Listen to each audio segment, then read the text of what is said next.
It's Thanksgiving. And what does Thanksgiving mean? Family. And what does it mean after that? Overeating and decadence. And so, what says decadence more than cheesecake?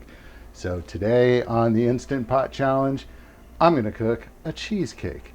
And we'll see how it comes out. Now, I've never made a cheesecake before, and I did some research on it, and I thought that it was really complex, but it turns out it's not complex at all. It takes very, very few ingredients. So let's take a look at the raw ingredients and what we're working with today to get started. The ingredients come in two different areas. First is the crust. So for the crust, we're going to use 1 full pack of graham crackers, just under a 1/4 cup of sugar, and we're going to use some butter, probably about 4 tablespoons worth. That's going to form the graham cracker crust for this. Now we get to the actual cheesecake part. For that, you need 2 8-ounce bricks of cream cheese. You're going to need 2 eggs, half a teaspoon of vanilla, and half a cup of sugar. Now it is really, really important that your cream cheese and your eggs are at room temperature. If they're not at room temperature, then they say you're going to have lumpy cheesecake, and you don't want lumpy cheesecake. So, room temperature, and we'll work with that. So we're going to end up mixing all these together to form the cheesecake. Now, in order to cook the cheesecake, you're going to want a 7-inch springform pan. We're going to need a hand mixer. I am going to grind up the graham cracker crust in the Ninja Duo bowl, and everything is going to be mixed together in this giant bowl. And then this will form the presser to compress the graham cracker crust when we do that. So those are the tools involved. We're all set. I did forget one thing. Actually, I forgot 2 things. I need a bowl for the graham cracker crust, because the other one over here, that is going to be for the cheesecake. And I need a smasher thing here, so to mix together the butter and the sugar into the graham cracker crust. So now I'm all set. So let's go grind up the crackers and get it into a fine crust. I have filled up the graham crackers in the Duo bowl. It's got dual blades in there, and so now I can put this in, and I want it to be a fine little set of crumbs in there. And oh, by the way, Judy told me that this is what they call a dough cutter. So it's not a smasher thing, it's a dough cutter. And so we'll use that to mix the butter and the graham crackers. So let's get this thing all crumbed out. And there we have it. Nice little graham cracker crumbs. So now that we have that in there, we're going to take our sugar, we're going to put that in there, and then we're going to melt 4 tablespoons of butter, and we're going to start dripping that in there. And what we're going to do is just mix in the butter with the graham cracker to kind of get it moist, so that we can then put it in the pan. So before I put it in the pan, let's grease up the pan, and I'm going to show you one little trick that I think will work out pretty nice.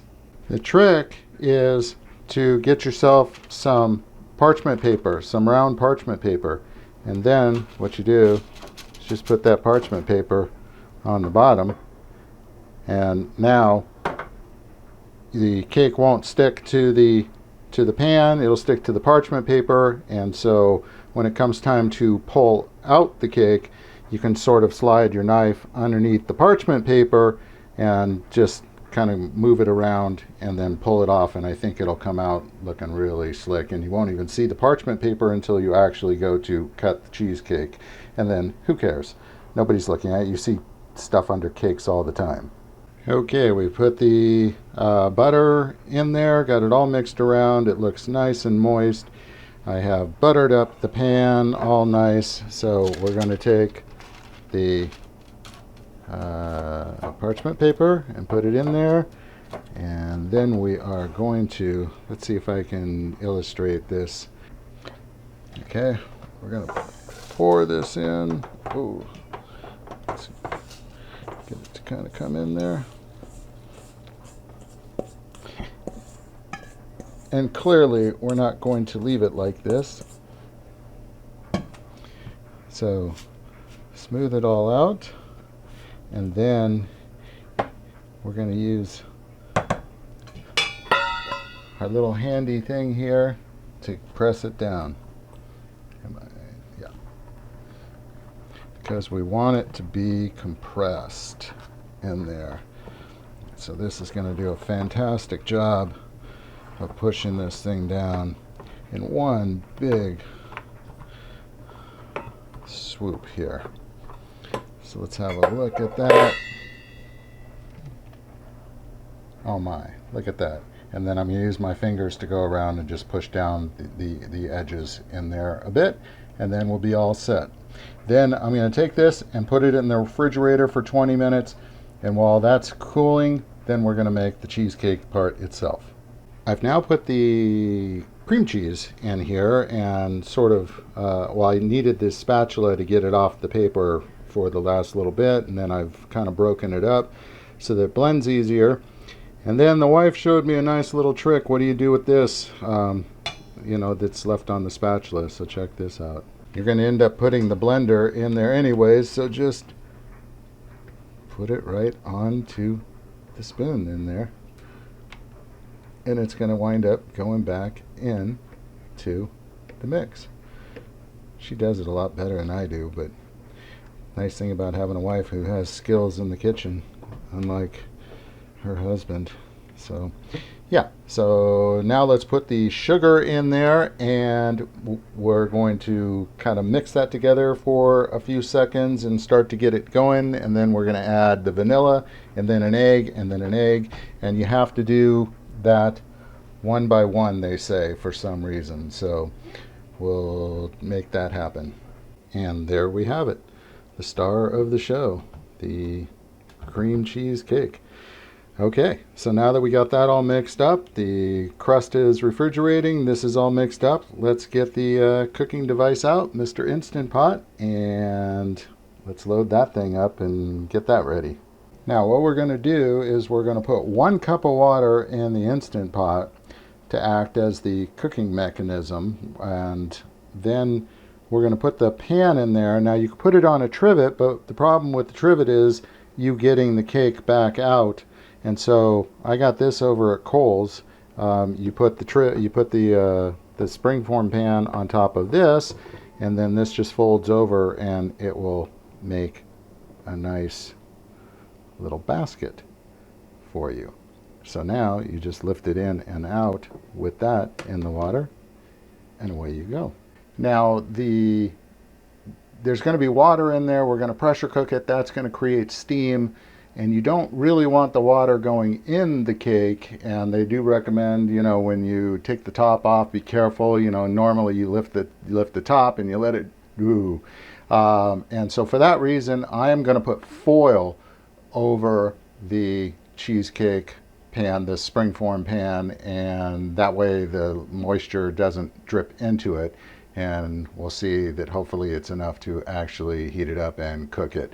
We're going to put 1 cup of water in there and pressure cook it for 30 minutes, and then I think we let it sit for another 10 minutes. I'll have to double check on that, but it's a 30-minute cook, and then we'll be then you stick it in the refrigerator forever. So yeah, let's get the cup of water in there, and we should be just about finished with our 20 minutes in the refrigerator. Okay, so now that you've got it in there, and I've already done it, you're supposed to tap this thing, and if some air bubbles come out, then you remove them. There's some little spots in here, but they're the graham cracker crust. And so now I am going to cover this with foil best I can here. Yeah. And yeah, that's a pretty horrible job. I think I'll find my wife and see if she could put that on there better. And so here it is. It's all foiled up, and you got the nice little handy container. Looks like we're going to Grandma's house. Okay, let's turn on the pressure cooker. We're going to cook this thing. We're going to drop it in there, cook it for 30 minutes, and then I'll find out what the quick release time is on that. And then we'll practically have cheesecake. All right, I did the research, and it turns out that 10 minutes. So 30-minute cook, 10 minutes, and then time to... Oh, there it goes. 10 minutes, I turned it, there was nothing left. The thing went down, so let's open it up and see what it is we've got. All right, and lift this thing up. Look at how easy that was. Boom. And now, actually, I'm going to take it off and put it over here and then move the pan back over there. All right. Now for the unveiling. Ooh, steamy. Hot. Hot, hot, hot. Ah. Ta-da.